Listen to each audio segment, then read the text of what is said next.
तो guys already हम बहुत सारी टीम्स का कंपैरिजन कर चुके हैं, तो अगर आपने उन वीडियोस को नहीं देखा है डिस्क्रिप्शन में आपको लिंक मिल जाएगा, देख सकते हो। इस वीडियो में हम आईपीएल 2021 के लिए Delhi Capitals and Chennai super kings के स्क्वाड को एनालाइज करेंगे। तो ये वीडियो होने वाला है बहुत ही ज्यादा इंटरेस्टिंग, तो आप क्या कीजिए बस शुरू से लेके अंत तक इस वीडियो को देखते रहिए।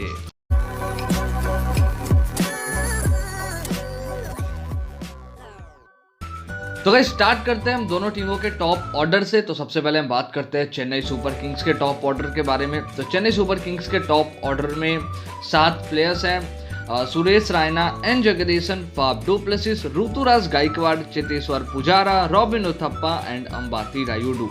वहीं पर दिल्ली कैपिटल्स के पास भी 7 टॉप ऑर्डर प्लेयर्स हैं। Shreyas Iyer, Ajinkya Rahane, Prithvi Shaw, Sam Billings, Rishabh Pant, Shikhar Dhawan and Steve Smith. अब अगर हम करेंट फॉर्म की बात करें, क्योंकि दोनों टीम्स के पास अच्छे प्लेयर्स हैं, आप देख सकते हो, तो एक ही तरीका है जिससे हम कुछ डिसाइड कर सकते हैं, कुछ डिसीजन ले सकते हैं, वो है करेंट फॉर्म। सबसे पहले हम चेन्नई सुपर किंग्स के प्लेयर्स के करेंट फॉर्म पे नज़र डालते हैं। तो सुरेश रायना, बहुत टाइम से इनको मैंने खेलते हुए देखा नहीं है। एन जगदीशन अच्छे फॉर्म में है। फाफ डु प्लेसिस, इनको भी बहुत टाइम से कोई अच्छा नॉक खेलते हुए नहीं देखा है। टेस्ट में देखा था, उसके बाद मतलब ऐसा कुछ खास इनसे नॉक देखने को नहीं मिला है लिमिटेड ओवर क्रिकेट में। देन ऋतुराज गायकवाड़, इनको भी आईपीएल 2020 के बाद मैंने देखा नहीं है, लेकिन आईपीएल 2020 इनका बहुत अच्छा गया था। देन चेतेश्वर पुजारा, इनको तो हम लिमिटेड ओवर क्रिकेट में बहुत कम ही देखते हैं। रॉबिन उथप्पा, ये अच्छे फॉर्म में है। अंबाती रायुडू, इनको भी मैंने नहीं देखा है। तो चेन्नई के मोस्ट ऑफ द प्लेयर्स या तो अच्छे फॉर्म में नहीं है या तो अभी खेल नहीं रहे हैं। वहीं पर बात करें दिल्ली कैपिटल्स के बारे में, तो दिल्ली कैपिटल्स की तरफ से श्रेयस अय्यर कमाल के फॉर्म में है। फर्स्ट T20 में बहुत अच्छा परफॉर्म किया था, उसके बाद ज़्यादा इनको मौका मिला नहीं है। श्रेयस अय्यर को भी बहुत नीचे बल्लेबाजी कराया जा रहा है, लेकिन उसमें विराट कोहली या फिर इंडिया का मैनेजमेंट कुछ नहीं कर सकता है। ऋषभ पंत बहुत अच्छे फॉर्म में है, तो उनको अगर प्रमोट कर रहा है इंडिया तो सही है। देन अजिंक्य रहाणे, इनको भी हम लिमिटेड ओवर क्रिकेट में कम ही देखते हैं। देन पृथ्वी शॉ, ये कमाल के फॉर्म में है। विजय हजारे ट्रॉफी जो 50 ओवर का फॉर्मेट होता है, वहाँ पे T20 खेल रहे हैं, तो ये अच्छे फॉर्म में है। सैम बिलिंग्स, ये भी अच्छे फॉर्म में है। ऋषभ पंत कमाल के फॉर्म में है, अपने करियर के बेस्ट फॉर्म में आप कह सकते हो। देन शिखर धवन, ये भी अच्छे फॉर्म में है, ज़्यादा इनको मौका मिला नहीं है। अभी एक मैच बाद इनको बाहर कर दिया गया, लेकिन बहुत कंसिस्टेंट प्लेयर है। Last time second highest run scorer थे आईपीएल के, तो उम्मीद करेंगे कि अभी तो मतलब ओडीआई में मौका मिलेगा या नहीं, चांसेस कम ही है, लेकिन दिल्ली में आपको 4 से और खेलते हुए दिखेंगे। देन स्टीव स्मिथ, ये भी अच्छे प्लेयर हैं और ये तो हमेशा फॉर्म में रहते ही हैं। अब ऋषभ पंत, सैम बिलिंग्स, दोनों को मैंने टॉप ऑर्डर में रखा है। उसका रीज़न ये है कि अब सभी देख सकते हो कि इंडिया भी ऋषभ पंत को प्रमोट कर रहा है, बिकॉज अगर आपका जो मेन बैट्समैन है उसको आप चाहोगे कि वो ज़्यादा से ज़्यादा गेंदें खेले, बिकॉज ये 20 ओवर का फॉर्मेट होता है, तो ऋषभ पंत को इंडिया प्रमोट कर रहा है, तो आप कह सकते हो कि दिल्ली भी ऋषभ पंत को प्रमोट करेगा। तो इसके कारण मैंने ऋषभ पंत को रखा है, और सैम बिलिंग्स को भी आप यूज़ कर सकते हो जब स्टीव स्मिथ को आप ना खिलाना चाहो। तो ये था दिल्ली कैपिटल्स का टॉप ऑर्डर, सीएसके का टॉप ऑर्डर। डेफिनेटली यहाँ पे दिल्ली कैपिटल्स का टॉप ऑर्डर ज़्यादा स्ट्रॉन्ग दिख रहा है, तो यहाँ पे मैं दिल्ली कैपिटल्स के साथ जाना चाहूंगा। दिल्ली कैपिटल्स ने 1 पॉइंट की लीड ले ली है। इसके बाद हम बात करते हैं दोनों टीमों के लोअर ऑर्डर के बारे में। तो चेन्नई सुपर किंग्स के पास 7 लोअर ऑर्डर प्लेयर्स हैं। MS Dhoni, Ravindra Jadeja, Dwayne Bravo, Sam Curran, Mitchell Santner, Krishnappa Gowtham and Moeen Ali.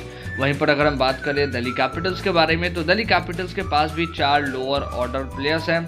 अक्षर Patel, Marcus Stoinis, Shimron Hetmyer and Tom करन। दोनों टीमों के पास अच्छे प्लेयर्स हैं, लेकिन डेफिनेटली सीएसके के पास ज़्यादा चॉइसेस हैं एंड सीएसके के प्लेयर्स जो है वो ज़्यादा अच्छे फॉर्म में है। दिल्ली कैपिटल से अगर आप देखो तो मार्कस स्टोइनिस अच्छे फॉर्म में है, अक्षर गेंदबाजी से फॉर्म में है, बल्लेबाजी से इनसे भी कुछ खास देखा नहीं। सिमरॉन हेटमायर, टॉम करन, ये दोनों भी अभी कुछ खास फॉर्म में नहीं है। वहीं पर अगर चेन्नई की बात करें तो रविंद्र जडेजा कमाल के फॉर्म में थे, इंजरी के पहले, उम्मीद करेंगे इंजरी के बाद भी वैसे ही फॉर्म में रहे। मिचेल सेंटनर भी फॉर्म में है, मोइन अली फॉर्म में है, कृष्णप्पा गौतम फॉर्म में है, सैम करन से भी हम एक्सपेक्टेशंस रख सकते हैं। तो यहाँ पे डेफिनेटली चेन्नई का लोअर ऑर्डर ज़्यादा स्ट्रॉन्ग दिख रहा है। डीसी का लोअर ऑर्डर मेरे हिसाब से कोई यहाँ पे कम्पीट ही नहीं कर सकता है चेन्नई के लोअर ऑर्डर से, तो 1-1 की बराबरी यहाँ पे हो चुकी है। इसके बाद हम बात करते हैं बॉलर्स के बारे में। जो इस राउंड को जीतेगा वो इस बैटल को भी जीत जाएगा। सबसे पहले हम बात करते हैं ओवरसीज पेसर्स के बारे में। तो चेन्नई सुपर सुपर किंग्स के पास Dwayne Bravo, Sam Curran and Lungi Ngidi, Josh Hazlewood, ये 4 ओवरसीज पेसर्स के ऑप्शन है। वहीं पर दिल्ली कैपिटल्स के पास Anrich Nortje, Chris Woakes, Kagiso Rabada, Marcus Stoinis and Tom Curran का ऑप्शन है। अब यहाँ पे किसी को डाउट नहीं होना चाहिए कि दिल्ली कैपिटल्स का पेस अटैक यहाँ पे ज़्यादा स्ट्रांग है, बिकॉज कागिसो रबाडा के कंपैरिजन में मुझे नहीं लगता है चेन्नई के पास वैसा कोई गेंदबाज है। तो डेफिनेटली यहाँ पे हम दिल्ली कैपिटल्स के साथ जाएंगे, लेकिन चेन्नई का भी ओवरसीज पेस अटैक अगर आप देखो तो अच्छा है। वहीं पर अगर हम बात करें इंडियन पेसर्स के बारे में, तो सीएसके के पास 4 इंडियन पेसर्स है, शार्दुल ठाकुर, दीपक चाहर, केएम आसिफ एंड हरिशंकर रेड्डी।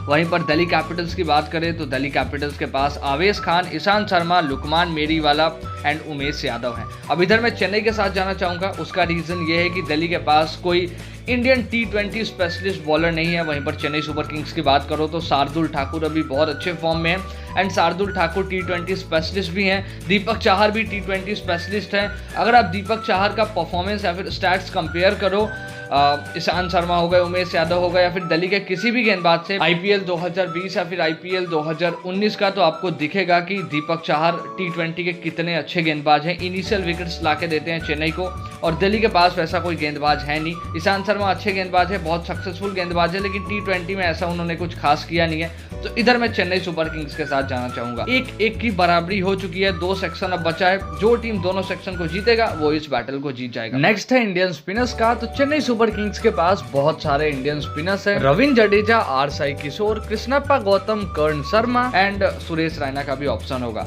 वहीं पर दिल्ली कैपिटल्स की बात करें तो दिल्ली कैपिटल्स के पास अमित मिश्रा, अक्षर पटेल, रविचंद्रन अश्विन का ऑप्शन है। अब भले ही चेन्नई के पास ज्यादा ऑप्शन है, लेकिन दिल्ली कैपिटल्स के पास क्वालिटी प्लेयर्स है जो अभी कमाल के फॉर्म में है। अक्षर पटेल, जैसा मैंने आपको भी बताया था इस वीडियो में कि अक्षर पटेल गेंदबाजी से कमाल के फॉर्म में है। रविचंद्रन अश्विन तो कमाल के गेंदबाज हैं ही।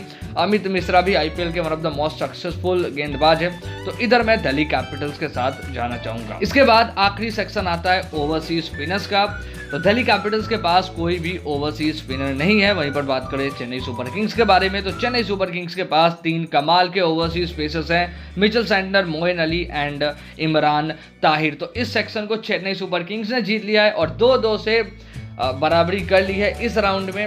मतलब किसी भी टीम को पॉइंट नहीं जाएगा, लेकिन इस बार यार मुझे रिजल्ट निकालना है। बहुत 2 वीडियो से मैं देख रहा हूँ कि इक्वल जा रहा है, तो इस बार कैसे भी रिजल्ट निकालते हैं। तो देखो, अगर हम बॉलिंग अटैक की बात करें, because top order lower order का तो हमने कंपैरिजन कर लिया है। बॉलिंग अटैक की बात करें तो ओवरऑल अगर हम देखें तो ओवरसीज पेसर्स में दिल्ली जीता, लेकिन CSK ने दिल्ली को कंपटीशन दिया। उसके बाद बात करें इंडियन पेसर्स के बारे में, तो चेन्नई जीता लेकिन दिल्ली ने कंपटीशन दिया चेन्नई को। नेक्स्ट था इंडियन पेसर का, दिल्ली जीता लेकिन CSK के पास भी बहुत अच्छे इंडियन स्पिनर्स है। लेकिन बात करें ओवरसीज स्पिनर्स के बारे में, तो वहाँ पे CSK एक तरफा जीता। उसी के कारण मैं 1 पॉइंट CSK को देता हूँ और CSK इस बैटल को 2-1 से जीत चुका है।